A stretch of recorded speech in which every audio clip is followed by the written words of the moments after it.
Bom, pessoal, nesse módulo a gente vai ver o segundo modelo de dissertação, que é a dissertação expositiva, tá? Ou a dissertação é argumentativa, aí apresenta os vários tipos, ou a dissertação é expositiva.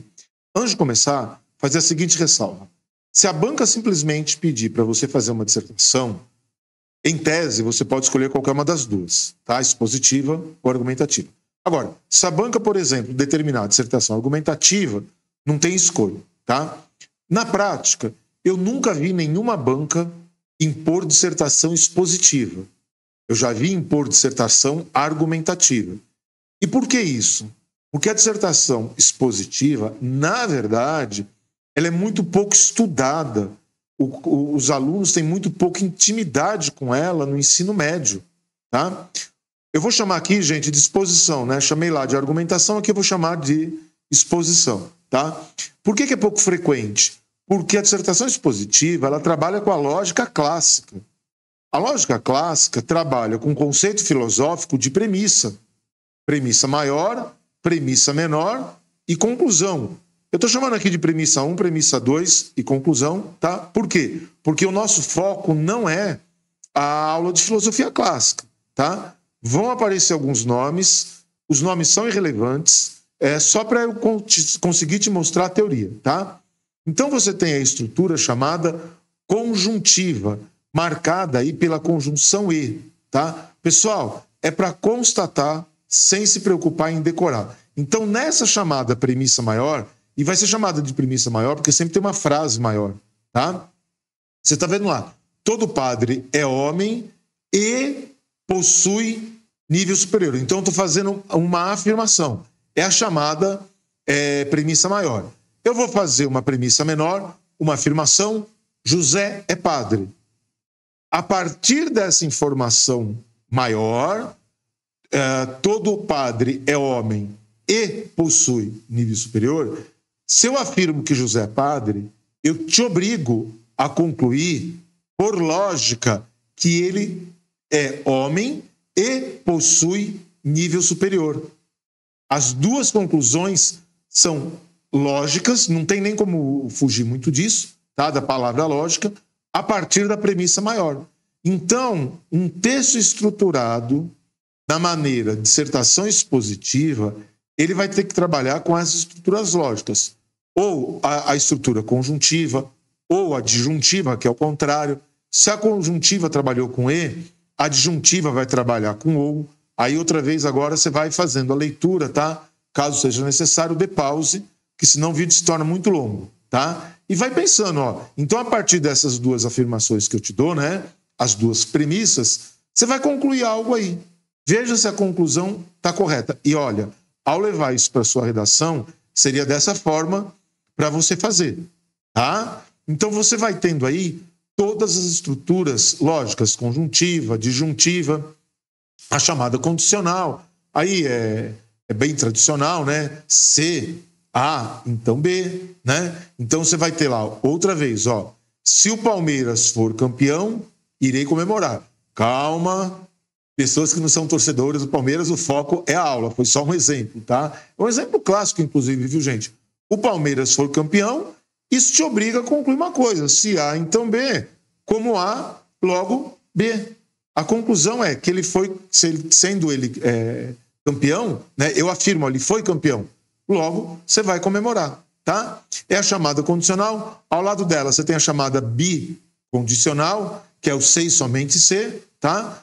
Cai muito isso nas perguntas de raciocínio lógico, né? Toda vez que você vir isso, né? Se e somente se, está trabalhando com a lógica chamada bicondicional, tá? Professor, mas aí eu posso tirar a minha conclusão. Não, gente, a conclusão é lógica, tá? Veja se você concluiu corretamente que é domingo, a partir da premissa maior e da premissa menor. Legal? Você tem a estrutura dedutiva, tá? Que você parte do geral para o particular, tá? Você vai ter uma afirmação lá genérica, todo padre é homem, bem genérica. Fui para o particular, estou falando só do João, é padre, eu vou ser obrigado a concluir que o João é homem, tá? Se você tem a dedutiva, você tem a indutiva, que é exatamente o contrário, geral particular, particular geral, tá? Outra vez, veja aí se você tira as duas conclusões, né? Estou partindo do particular, estou falando de um hemisfério, do outro hemisfério, vou concluir agora o geral. Legal? Gente, essas são as estruturas lógicas. Então, eu repito, uma dissertação expositiva nos parágrafos, equivalente aos parágrafos argumentativos. Você veja, não seriam chamados de parágrafos argumentativos, seriam chamados de parágrafos expositivos. Por isso que o cuidado é falar assim, ó, tua redação vai ter introdução, desenvolvimento e conclusão. Tá? No módulo de conclusão, você vai ver que você pode fazer a conclusão de duas formas diferentes. A introdução você já viu. Tá? Ao lado das estruturas lógicas corretas, você tem os defeitos de lógica. São as chamadas falácias, tá? Gente, existem os tipos de falácia, tá? Outra vez, o nome não é importante, tá?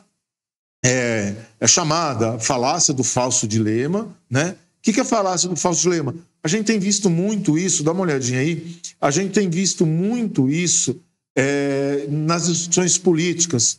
Colocam dois polos como se só houvesse dois polos e você fosse obrigado a escolher um deles necessariamente. Não é verdade. Você tem um terceiro polo.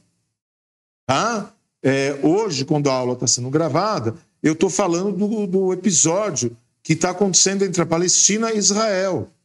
Tá? Ser contra o ato terrorista do Hamas não te faz necessariamente ser a favor da intervenção militar que Israel está tomando.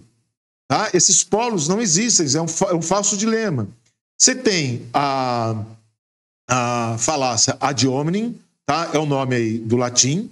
Tá? Quando você usa uma estrutura, tá? Para descaracterizar, para descredibilizar melhor o interlocutor. Tá legal? Você se vale de uma característica defeito, a gente pode chamar assim, da pessoa, tá? Para você descredibilizá-la, que não tem a ver com o assunto tratado. É quando se parte para análise pessoal, né? E não para análise daquilo que é dito. Quando se analisa quem diz e não o que é dito.